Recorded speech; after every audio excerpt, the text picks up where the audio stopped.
What's going on, everybody? Rodric Richard here, and welcome to the debut of my new show, Talking Wrestling, where I'll be talking about TNA, WWE, everything that's going on with these companies. And I just want to shout out to my subscribers and my viewers. Thank y'all. I'm up to like 1,000 now, so thank y'all for the support. And we got some really good topics here today. And I want to start off with TNA's X division right now, because last night Rob Van Dam and Kenny King match was fucking terrible compared to X Division standards. Like back then with Chris Sabin and AJ Styles matches, and you put AJ Styles and Chris Sabin match on one screen, and then you put Kenny King versus Rob Van Dam on the other. Come on, they don't even compare to what Petey Williams and Sanjay Dutt and Jay Lethal used to do back then. Now it's fucking slow paced and all kinds of. It's horrible, man. And the whole time Rob Van Dam and Kenny King was wrestling, the new TNA announcer, I don't know his fucking name, but he kept saying, the fans are going crazy for Rob Van Dam. The fans are going absolutely wild. I don't know what show he was at, but that match, the whole crowd was fucking silent. Nobody was cheering. And the worst part about it, they was in the UK of all places. Do you know that the UK fans pretty much cheer for anybody, and they didn't even cheer for Rob Van Dam? That's saying a lot. That's saying get him the fuck out of TNA. I do not like Rob Van Dam. I don't know who still does. Back then I used to, but now it's just washed up, you know. But yeah, please comment what you think about that. And CM Punk and John Cena, man, I'm pretty looking forward to that. I don't know who else is looking forward to that, but I am. You know, the stipulation is if CM Punk wins, he gets John Cena's spot at WrestleMania. But if John Cena wins, CM Punk has to say goodbye. I don't know if that's saying that CM Punk is fired or whatever, however it's going. But it's pretty interesting. You know, we've seen that match a million times, John Cena and CM Punk. You know, I was like, oh, it's getting old. But, you know, they actually have a pretty good stipulation on the line. So, you know, they're going to be busting their asses and giving us a good match. Because, really, I would like to see CM Punk versus John Cena versus The Rock in a triple threat, to be honest with you. Because I do not want to see The Rock versus Cena. But we all know John Cena's going to win that match. It's no secret. Come on, we're not finna see The Rock versus Cena. CM Punk versus The Rock from Royal Rumble, Elimination Chamber, and WrestleMania. That's not going to happen. WWE, it's stale and predictable, but it won't happen like that. Trust me, they won't have the same match in 3 big pay-per-views. They won't do that. But I'm actually pulling for Cena, and it's kind of weird. I'm actually becoming a John Cena fan. I don't want to get any haters, but John Cena's actually doing pretty good as of now, and he's, cutting good promos actually, and that's pretty awesome to me.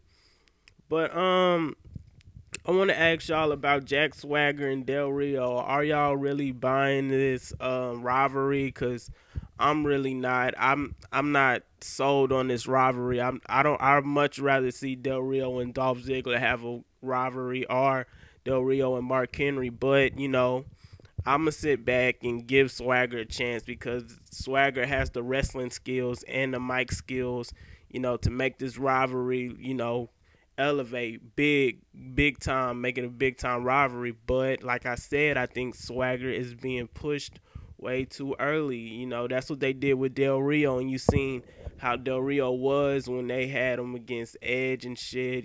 Like it's the beginning of his career. They had him going against beating John Cena and big names like that, and it kind of flopped his career. But they elevated him. He's big now, but at the time he wasn't who he is right now. But like I'm saying, Jack Swagger, I'm going to give him a chance. I think we should all give Swagger a chance. Everybody deserves a chance. But I don't honestly see success coming out of this feud, because I think they're going to put Del Rio over Swagger. I guarantee you Jack Swagger is not going to walk out of WrestleMania World Heavyweight Champion. That much I can tell you. But I just want to see how it's going to go out, man. I just want to see how it's going to happen. But I don't know if y'all remember Trent Baretta. He was a former wrestler in WWE. a very talented wrestler, a very high flying wrestler. He was having an interview about WWE. Of course, WWE released him like they do all their good talent. He was interviewed and he said that he felt like he was at the bottom of the WWE. He was at the very, very bottom, and I agree with Trent Baretta 100%. They had him on Superstars. You know, they got so many talented wrestlers on WWE Superstars. They got Alex Riley. You know, they had Trent Baretta.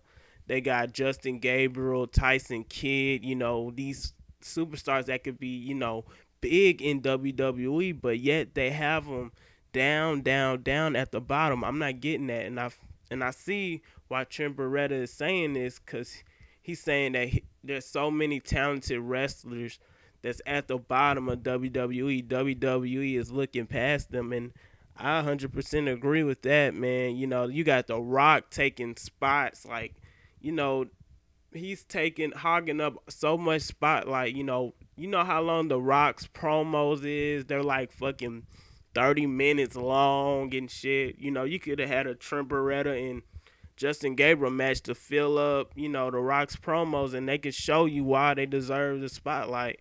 And Justin Gabriel is talented as well, and Tyson Kidd, awesome. He is a member of the Hart family, so why are they not pushing Tyson Kidd? That's one thing I don't get.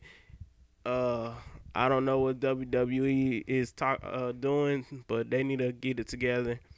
And I got a question about Aces and Eights. What I think about the storyline?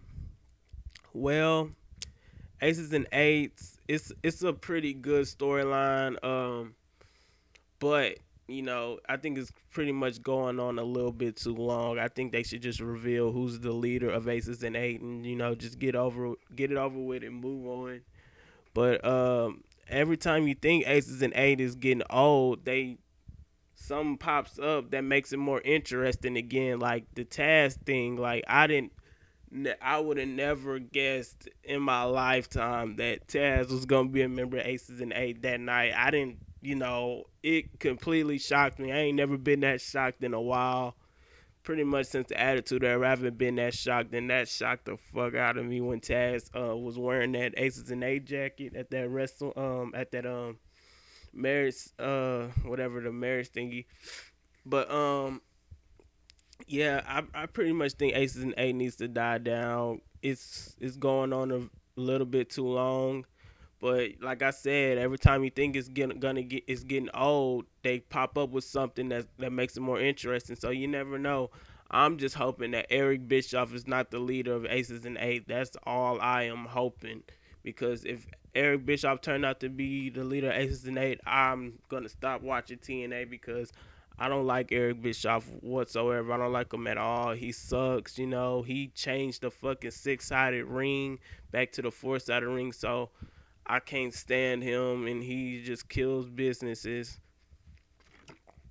But I hope y'all like the show. Send me messages about subjects that I need to talk about. I'll be doing part 2 later on tonight. But Roger D. Richard out.